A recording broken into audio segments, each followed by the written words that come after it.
이재명은 경선 결선 투표, 대장동 특검 두 차례 갈림길에서 모두 모험을 회피했다.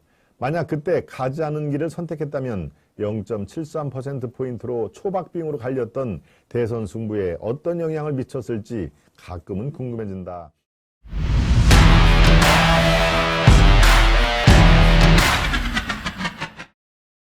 이재명의 치밀한 두뇌, 담대하지 못한 심장.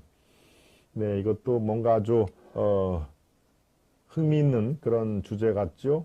네, 이것도 칼럼 제목인데요. 오늘 칼럼도 제가 조선의 김창균 칼럼을 가지고 왔습니다. 여러분들 생각과 어떤 면에서 같고 어떤 면에서는 또 결이 다른지 이거를 우리가 생각해 볼 필요가 있습니다. 예, 이재명의 치밀한 두뇌, 두뇌는 참 빨리빨리 잘도 돌아가는데 심장이 담대하지는 못할 것이다 하는 내용인데요. 왜 심장이 담대하지 못할까 생각을 여러분들과 함께 살펴보도록 하겠습니다.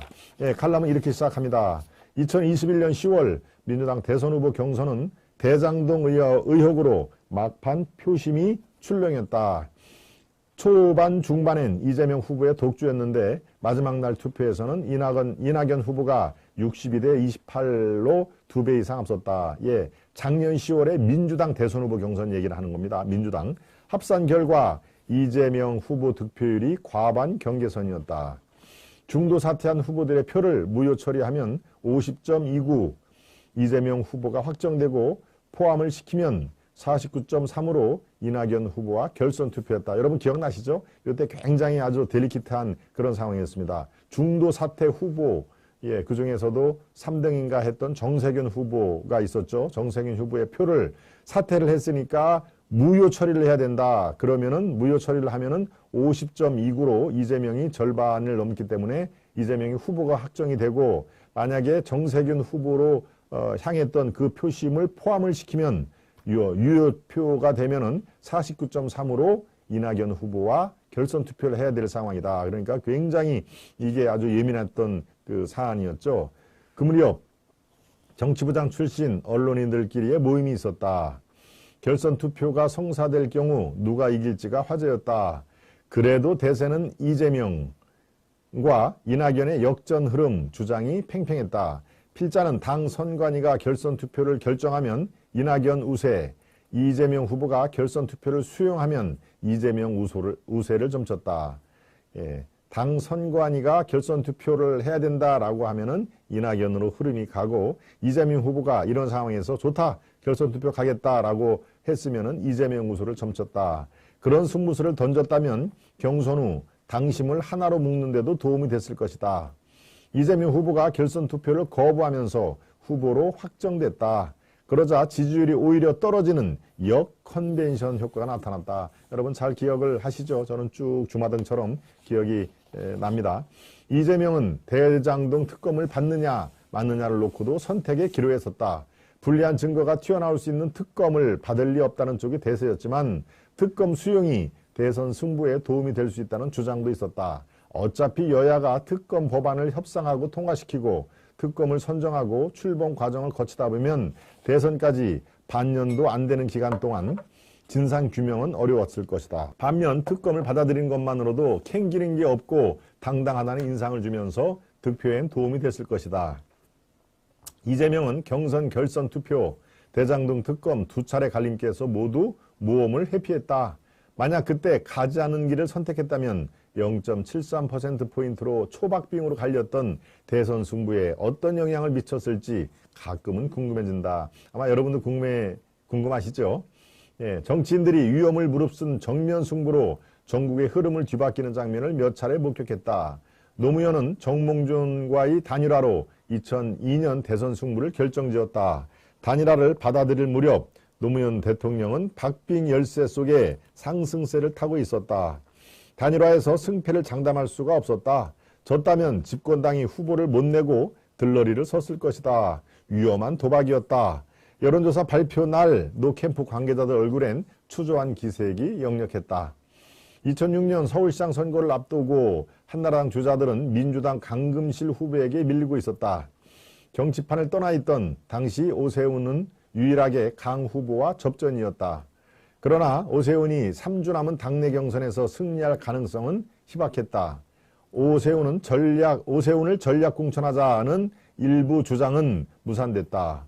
오세훈은 경선 참여라는 승부수를 띄웠고 대역전극에 성공했다. 그 흐름을 타고 본선에서도 압승을 거뒀다. 민주당 박지원 전 대표가 이재명 대표에게 불체포 특권을 내려놓고 체포 동의안을 가결하라고 촉구했다. 노무현 정권에서 홍보수석을 지낸 조기숙 교수는 표결 절차도 거치지 말고 검찰의 자진 출두에 구속심사를 받으라고 권했다. 두 사람 다 모두 민주당이 다수 의석으로 체포 동의안을 부결시켰을 때의 결과를 걱정한 것이다. 박지현 전 대표는 민주당과 이재명 대표는 만신창이가 될 것이라고 했고, 조 교수는 이재명 대표가 자신을 위해 당을 희생시켰다는 비난 여론을 피할 수 없을 것이다 라고 말했다. 반면 이재명이 정면 승부에 나서면 영장이 기각될 수도 있고 설사 구속되더라도 당이 총선에 승리하면서 이 대표 역시 재기를 모색할 수도 있다고 했다. 이명박 박근혜 두 전직 대통령에게 20년 넘는 징역형을 선고한 사법체계라면 이재명 대표는 중형을 면할 길이 없다. 그러나 곽상도, 윤미향에게 무죄를 선고한 법원이라면 어떤 불규칙 바운드가 튈지 알 수가 없는 일이다. 이재명에 대한 영장심사는 검찰 입장에서도 위험부담이다. 검찰도 체포 동의안 부결을 바란다는 박 전 대표의 주장은 그런 면에서 일리가 있다.